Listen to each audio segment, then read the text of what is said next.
दर्शकबिन नमस्ते, म भास्कर छेत्री। आज पनि यस न्यूज सञ्चार मिडिया मार्फत तपाईहरुसम्म चाहिँ शेयर बजार सम्बन्धी हामीले सामग्री लिएर आएका छौं। केही हप्तादेखि हामी तपाईहरुसम्म चाहिँ शेयर बजार सम्बन्धीका चाहिँ सामग्रीहरू प्रस्तुत गरिरहेका छौं। कहिले बजारको विश्लेषण र कहिले शेयर बजारका नलेजेबल कन्टेन्टहरू चाहिँ लिएर आएका छौं। तपाईहरुको सल्लाह सुझावको हामी एकदम धेरै अपेक्षा गर्दछौं। त्यस्तो कुनै भिडियोहरू बनाउनु पर्ने भएमा पनि तपाईहरुले चाहिँ सुझाव दिनुभयो भने पनि त्यो माग बमोजिम पनि हामी भिडियोहरू बनाउने नै छौं। हामीलाई एकदम तपाईहरुको चाहिँ सल्लाह सुझावको एकदम धेरै खाँचो छ। अब आज हामीले एउटा एकदम सामान्य जस्तो लाग्ने तर अत्यन्तै चाहिँ एकदम महत्त्वपूर्ण गम्भीर चाहिँ विषय कन्टेन्ट लिएर आएका छौं। त्यो कस्तो भने हामी सबैले टीएमएस बाटै कारोबार गर्छौं। टीएमएस बाटै कारोबार गरिरहँदा पनि हामीले केही एकदम महत्त्वपूर्ण कुरा चाहिँ छुटाएका हुन्छौं। नेपालमा कहिलेकाहीँ कस्तो पनि धेरैको संख्या कस्तो पनि छ भने भनेका आधारमा अरूले चाहिँ भनेका आधारमा पनि शेयर किन्ने गरेको अथवा चाहिँ बढ्न लागेको शेयरमा चाहिँ छिटो चाहिँ किन्ने गरेको त्यस्तो चाहिँ हाम्रो चाहिँ प्रवृत्ति पनि रहिआएको छ। त्यसो हुनाले टीएमएस त हेर्छौं तर टीएमएस भित्र पनि चाहिँ धेरै कुराहरू छन् जुन एकदमै महत्त्वपूर्ण कुरा छन्, जुन हेर्दा त्यसले हामीलाई चाहिँ अत्यन्तै चाहिँ उपयोगिता दिन्छ। टीएमएस भित्र हामीले महत्त्वपूर्ण हेर्नै पर्ने कुराहरू, छुटाउनै नहुने कुराहरूको बारेमा चाहिँ सुरु गरौँ। टीएमएस हो यो टीएमएस को ड्याशबोर्ड हो। अब ड्याशबोर्डमा त धेरै कुराहरू भन्नुपर्ने त छैन। ड्याशबोर्डमा एउटा कुरा चाहिँ मैले अलिकति तपाईहरुलाई के भन्न चाहे भने यो तलपट्टि चाहिँ जब top turnover, top volume, top transaction भन्ने छ हैन। यो top turnover, top volume, top transaction मध्ये पनि यो टप भोल्युममा चाहिँ जस्तै टप भोल्युममा क्लिक गर्दा चाहिँ अलिकति चाहिँ स्टक्सको भोल्युम चाहिँ ज्यादा कारोबार भएको चाहिँ अलिकति स्ट्रेन्थ बढी भनेर बुझिन्छ। त्यसो भएकाले टप भोल्युमबाट चाहिँ तपाईहरुले चाहिँ एकदम सर्ट आउट गर्नुभयो भने चाहिँ धेरै कारोबारदेखि चाहिँ अलिक कम कारोबार छ भने माथि गर्दा चाहिँ त्यसरी आउँछ। त्यसो भएको कारणले यसलाई चाहिँ यसरी चाहिँ तपाईहरुले सर्ट गर्नुभयो भने चाहिँ अलिकति सजिलो होला। अब यो त रह्यो ड्याशबोर्डमा धेरै कुराहरू छन्। त्यसमध्ये चाहिँ यो माथिको भयो। अब यो DP watch list, index watch list, my watch list भन्ने भयो। यसमा तपाईहरुले माई वाच लिस्टमा आफ्नो स्टक चाहिँ एड गर्न सक्नुहुन्छ हैन। अनि त्यसपछि चाहिँ अब यो टप गेनर्स, टप लुजर्स, यसका बारेमा मैले धेरै भनिराख्नु पर्ने छैन। यो त्यति महत्त्वपूर्ण विषय होइन। तर महत्त्वपूर्ण विषय चाहिँ कस्तो केमा हुन्छ भने जस्तो अर्डर म्यानेजमेन्ट भित्र गएर हामीले बाइ सेल गर्ने यहाँबाट हो। बाइ सेल गर्ने यहाँबाट हो। अब यो बाइ सेल गर्ने यहाँबाट हुँदाखेरि चाहिँ के छ त भने चाहिँ यहाँ दुईटा अप्सन छ। एउटा एलएमटी छ, एउटा एमकेटी छ। अब यो एमकेटीमा क्लिक गरियो भने के हुन्छ त, कुनै सपोज कुनै स्क्रिप्ट मैले एउटा चाहिँ स्क्रिप्टको चाहिँ राखेँ। अब स्क्रिप्ट राखेँ। एमकेटीमा कस्तो हुन्छ भने एमकेटी अप्सन प्रयोग गरिरहँदा चाहिँ हामीले के हुन्छ भने चाहिँ बेच्न चाह्यो भने सेलरले चाहिँ के अरे बेच्न चाह्यो भने बायरले चाहिँ राखेको मूल्य, किन्न चाहेको मूल्यमा हामीले चाहिँ हाम्रो स्टक बिक्री हुन्छ। जुनमा हामीले एमकेटीमा फेरि यो क्वान्टिटी राखिरहन पर्दैन, प्राइस राखिरहन पर्दैन, क्वान्टिटी राख्ने हो। क्वान्टिटी राखिसकेपछि प्राइस राख्न परेन। बायरले जति चाहिँ रेटमा चाहिँ किन्न खोजेको छ त्यो रेटमा जान्छ भने अनि त्यस्तै गरी चाहिँ यो हामीले किन्न चाहेको खण्डमा एमकेटीमा हामीले एमकेटी अप्सन प्रयोग गरेर किन्न चाह्यो भने क्वान्टिटी राख्ने हो, प्राइस राख्नु परेन। सेलरले जति क्वान्टिटीमा राख्न उसले खोजे, सेलरले राखेको रेटमा त्यो चाहिँ हामीलाई के आउँछ त आउँछ। यो तर एमकेटी हो। एलएमटी त हामीले यसमा चाहिँ क्वान्टिटी र चाहिँ आफूले चाहिँ यो 2% डाउन 2% अप एलटिपी को उसमा चाहिँ रेटमा चाहिँ हामीले के गर्न सक्छौँ त आफ्नो प्राइस राख्न सक्छौँ। त्यो त रह्यो। अब अर्को चाहिँ बडो महत्त्वपूर्ण कुरा, जुन अत्यन्तै महत्त्वपूर्ण कुरा छ, त्यो हामीले चाहिँ यो कुनै पनि स्टक किन्नु भन्दा अगाडि चाहिँ के गर्नुपर्छ त भने चाहिँ मार्केट डेटामा गएर मार्केट डेप्थ गएर चाहिँ हामीले चाहिँ स्टकलाई हेर्न सक्नुहुन्छ। सपोज एउटा कुनै पनि उदाहरण लिएँ मैले, फेरि मैले एमकेजेसीकै उदाहरण लिएँ। अब यो एमकेजेसीलाई चाहिँ यसरी चाहिँ मार्केट डेप्थमा गएर हेर्दै जाँदा चाहिँ के देखिन्छ त भने चाहिँ यसको अहिले यो एलटिपी चाहिँ 525 छ हैन। एभरेज प्राइस चाहिँ 500 कति छ 22 छ हैन। अब यहाँ ओपन, डे हाई, डे लो थुप्रै कुराहरू छँदैछ। त्यसका अलावा यसमा भोल्युम पनि हामीले यहाँबाट भोल्युम पनि हेर्न सक्छौँ हैन। अर्को कुरा बडो महत्त्वपूर्ण कुरा चाहिँ के हो भने चाहिँ एभरेज प्राइस हो। यो एभरेज प्राइस कस्तो एभरेज प्राइस हो भने यो आजको दिनमा भोल्युम जति 14791 किता क्वान्टिटी कारोबार भएको छ, यो 14791 क्वान्टिटीको चाहिँ नि आजको एभरेज प्राइस हो। यो 522। कहिलेकाहीँ कस्तो हुन्छ भने यता लास्ट ट्रान्जेक्सन प्राइस चाहिँ धेरै माथि हुने, जस्तो सपोज अहिले 522 चाहिँ यसको एभरेज प्राइस छ भने एलटिभी चाहिँ 540-50 तिर हुने, तर एभरेज प्राइस चाहिँ के हुने त भन्दा चाहिँ तल हुने। यसो हुँदा चाहिँ के हुन्छ त्यसले चाहिँ त्यो चाहिँ हाम्रा लागि चाहिँ हामीले त्यति माथि गएर चाहिँ किन्न जरुरी हुँदैन, किनभने त्यो चाहिँ त्यसको खास एभरेज प्राइस कति हो त, एभरेज प्राइसमा चाहिँ किन्नु चाहिँ हाम्रो लागि चाहिँ फाइदाजनक हुन्छ। अब यो चाहिँ यसरी पनि हेर्न सकिन्छ चाहिँ यो जस्तो यसमै पनि एभरेज प्राइस चाहिँ आउँछ होइन। एभरेज प्राइस चाहिँ यो ओपन डे हाई डे लो त्यसपछि एभरेज प्राइस हो। त्यो पनि एलटिभी एकातिर छ, एलटिभी हुँदाहुँदै पनि कहिलेकाहीँ स्टक के भइरहेको हुन्छ बढिरहेको हुन्छ, धेरै बढिराखेको हुन्छ, अनि हामी चाहिँ एकदम बढी योभन्दा बढ्छ अथवा चाहिँ एकदम छिटो बढ्छ भनेर हामी के गर्छौँ त हतारेर चाहिँ किन्न जान्छौँ एलटिभीमा किनिराखेको पनि हुनसक्छौँ।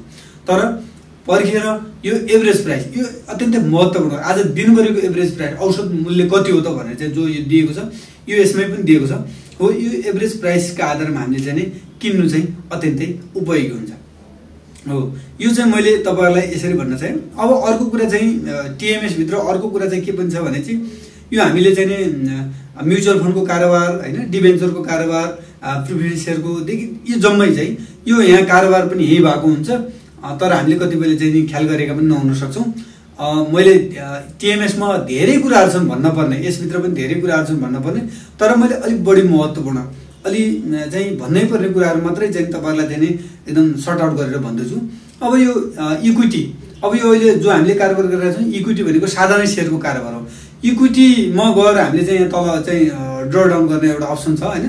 अब यसमा गएर हेऱ्यौँ भने चाहिँ यहाँ चाहिँ एमएफ यो म्युचुअल फन्डको हामी कहाँ चाहिँ म्युचुअल फन्डको युनिटको कारोबार हुन्छ होइन। त्यसै गरी चाहिँ डिबेन्चरको कारोबार हुन्छ होइन। अनि यसरी चाहिँ हामीले चाहिँ यहाँबाट चाहिँ म्युचुअल फन्ड किन्न चाह्यौँ, डिबेन्चरको चाहिँ किनबेच गर्न चाह्यौँ भने पनि यहाँबाट के गर्न सकिन्छ त यसबाट चाहिँ हेर्न सकिन्छ। त्यसो भएको कारणले यसरी हेर्न सक्छ। अर्को मैले तपाईँहरूलाई भन्न चाहेको विषय के छ भने यो अहिले जस्तो तपाईँहरूसँग चाहिँ कुनै किता अहिले के हुन्छ भने चाहिँ कुनै स्टक छ तर त्यसको चाहिँ 10 किताभन्दा तल त के हुँदैन त कारोबार चाहिँ हुँदैन चाहिँ त्यस्तो हुँदा चाहिँ जस्तो चाहिँ सपोज तपाईँसँग 100 किता थियो, के भयो त भने चाहिँ 91 किता चाहिँ तपाईँको बिक्री भयो, बच्यो कति किता भन्दा चाहिँ 9 किता बच्यो। अब 9 किता चाहिँ यसरी चाहिँ साधारण यसरी चाहिँ हामीले चाहिँ यो कन्टिन्युस सेसनबाट चाहिँ हामीले के गर्नु त बेच्न किन्न सक्दैनौँ। अब त्यस्तो केसमा चाहिँ के गर्न सक्ने हो चाहिँ अडलटमा गर्ने हो। अब अडलटबाट कारोबार गर्ने हो। अब अडलटको कारोबारका निम्ति चाहिँ हामीले चाहिँ अलिकति चाहिँ के ख्याल गर्नुपर्छ भने सपोज तपाईँसँग कुनै स्टक छ, मैले फेरि एमकेजीसीकै एकचोटि उदाहरण लिन्छ है होइन। यो अडलटमा मैले राखेँ। अब यो अडलटमा यहाँ चाहिँ अडलटमा राखिसकेपछि चाहिँ यहाँ के देखाउँछ त यो कन्टिन्युस सेसनको देखाइरहेछ, तर अडलटमा कसैले बेच्न चाहेको कसैले किन्न चाहेको चाहिँ यहाँ चाहिँ अडलटमा चाहिँ यसरी चाहिँ यो देखाएको हुँदैन। अब यसलाई हामीले कहाँ गएर चाहिँ तपाईँसँग बच्यो 1 किता बच्यो, 2 किता बच्यो, कहिले 8 किता बच्यो, कहिले 9 किता बच्यो, 10 किताभन्दा तल जति किता क्वान्टिटी चाहिँ बचेको हुन्छ, अथवा तपाईँले चाहिँ 1 किता 2 किता 3 किता 4 किता अथवा 8-9 किता किन्न चाहनुभयो भने चाहिँ त्यसलाई के गर्नु त भने चाहिँ पहिला सुरुमा चाहिँ यता नेपाल स्टक एक्सचेन्जमा लाने। नेपाल स्टक एक्सचेन्जमा गइसकेपछि तपाईँले चाहिँ मार्केट डेप्थमा गएर चाहिँ क्लिक गर्ने। मार्केट डेप्थमा गएर हेर्दाखेरि चाहिँ यहाँ तपाईँले आफ्नो कम्पनीको नाम हाल्नुहोस्। सपोज मैले एउटा सूर्योदय उमीको लिएँ एसडब्ल्युएमएफ। एसडब्ल्युएमएफलाई चाहिँ हेर्दाखेरि चाहिँ यो माथिको चाहिँ कन्टिन्युस जो अघि हामीले टिएमएसमा हेरिरहेको कन्टिन्युस सेसनको चाहिँ यो चाहिँ के अरे यो बाई अर्डर हो र यो माथिको सेलर हो। तर योभन्दा तल योभन्दा तल यो जो छ माथिको यो कन्टिन्युस सेसनको हो भने यो तलपट्टिको चाहिँ यो हेर्नुहोस् त यता अडलट बाई अर्डर्स, अडलट बाई क्वान्टिटी, अडलट बाई प्राइस यो भनेर तल दिएको छ। अब यसमा ख्याल गर्नुपर्ने कुरा के छ भने चाहिँ यसमा अडलटमा बाहिर चाहिँ सेल गर्दाखेरि चाहिँ सपोज बायरले 680 मा 4 किता राखेको छ, तर सेलरले 672 मा के गरेको छ त चाहिँ राखेको छ। सेलरको मूल्य तल छ, बायरको चाहिँ बाई गर्न चाहेको मान्छेको प्राइस चाहिँ के छ त माथि छ। हो यस्तो बेलामा पनि के हुँदैन त कारोबार हुँदैन। अब कारोबार कस्तो हुन्छ यसमा चाहिँ प्राइस र क्वान्टिटी म्याच गर्नुपर्छ। सपोज जसले उहाँले 680 को प्राइसमा 4 किता किन्न चाहनु भएको थियो, उहाँले 6 किता 672 मा राख्दा त उहाँलाई त चाहिँ झन्डै 8 रुपैयाँ त के भइरहेछ त भन्दा चाहिँ नि तल पाइरहनु भएको छ। सेलरले 672 मा चाहिँ के गर्ने त बेच्न चाहिरहेछ, तर बायरले 4 किता चाहिँ के गरिरहेको छ त 680 मा माथि राखेको छ।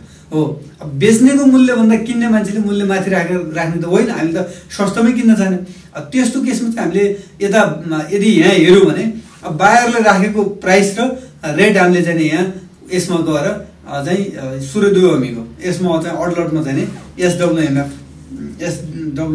भनेर चाहिँ राख्यौँ। सपोज हामीले यहाँ 6 किता राख्यौँ होइन, 6 किता नै यहाँ क्वान्टिटी देखाएको छ र 672 मा हामीले चाहिँ यसरी चाहिँ नि यहाँ राख्यौँ भने हाम्रो के हुन्छ त चाहिँ ट्रान्जेक्सन हुन्छ, कम्प्लिटेड हुन्छ।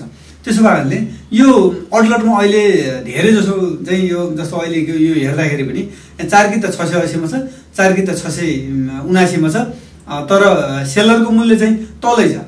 672 मा 6 किता छ, 675 मा के छ त 3 किता छ। हो, यो चाहिँ जसले यहाँ बायर र सेलर राख्नु भएको छ उहाँहरूलाई थाहा नभएर उहाँहरूले यसरी चाहिँ नि नेपाल स्टक एक्सचेन्जको वेबसाइटमा गएर यो फ्रीमै उपलब्ध हुन्छ। यसमा गएर तपाईँहरूले चाहिँ यसरी चाहिँ मार्केट डेप्थ भन्ने चाहिँ यहाँ मार्केट डेप्थमा चाहिँ कम्पनी राखेर यता तलपट्टि चाहिँ नि यहाँ तलपट्टि हेर्नुभयो भने चाहिँ तपाईँले चाहिँ नि सेलरले बेच्न चाहेको र बायरले किन्न चाहेको चाहिँ यहाँ अर्डर हुन्छ। तपाईँले किन्न पर्यो भने चाहिँ सेलरको चाहिँ नि यता क्वान्टिटी र प्राइस हेर्न पर्यो, र तपाईँले चाहिँ सेल गर्न चाहनु भएको खण्डमा चाहिँ के गर्नुभयो आफ्नो माथि मूल्य राख्न पनि सकिन्छ होइन, बेच्नका लागि चाहिँ किन्नका लागि आफ्नो मूल्य तल राख्न पनि सकिन्छ। तर चाहिँ तपाईँले चाहिँ एकदम छिटो एकदम बेचिहालौँ भन्ने अवस्था हुँदा चाहिँ के हो त भन्दा चाहिँ यो बायरले र सेलर चाहिँ यहाँ त्यहाँ क्वान्टिटी र प्राइस चाहिँ मिलाउन सक्नुभयो चाहिँ ट्रान्जेक्सन कम्प्लिट हुन्छ। त्यो कारणले अब यो हामीलाई परिरहेको समस्या हो। मैले फेरि पनि दोहोऱ्याएर भने हामीले चाहिँ कन्टिन्यू सेसनमै म गएँ, कुनै पनि स्टकलाई चाहिँ टिएमएसबाट चाहिँ किन्दाखेरि चाहिँ अथवा चाहिँ अहिले हामी कहिलेकाहीँ हतारिन्छौँ होइन, बुल मार्केटमा चाहिँ किन्नका लागि मूल्य चाहिँ माथि 8% बढिसकेको हुन्छ, तर यसको एभरेज प्राइस चाहिँ के हुन्छ त तल हुन्छ। सपोज मैले आज एउटा आइपिओकै एउटा उदाहरण चाहिँ लिएँ होइन, यसको चाहिँ नि 386.8 चाहिँ के छ त अहिलेको एलटिपी छ भने चाहिँ एभरेज प्राइस चाहिँ 381 छ होइन। यो त अब अहिले धेरै यसको त डिफ्रेन्सेस त रहन्छ, तर त्यस्तो धेरै डिफ्रेन्सेस भएको चाहिँ भेटिन्छ। हामीले यसमा अलिकति चाहिँ ध्यान दिएर हेर्दाखेरि चाहिँ राम्रै होला भन्ने मलाई लाग्छ। आजको विषयलाई यति नै बिट मार्न चाहे, थप केही सल्लाह सुझाव भए चाहिँ तपाईँहरूको चाहिँ नि फेरि सल्लाह सुझावको अपेक्षा गर्दै तपाईँहरूसँग चाहिँ बिदा माग्दछु। यस्तै भिडियो सम्बन्धी जानकारी प्राप्त गर्नका लागि हाम्रो न्युज सञ्चारी मिडियाको युट्युब च्यानललाई चाहिँ सब्सक्राइब गरिदिनु होला र हाम्रा भिडियोहरूलाई चाहिँ लाइक कमेन्ट गर्न नभुलिदिनु होला। धन्यवाद।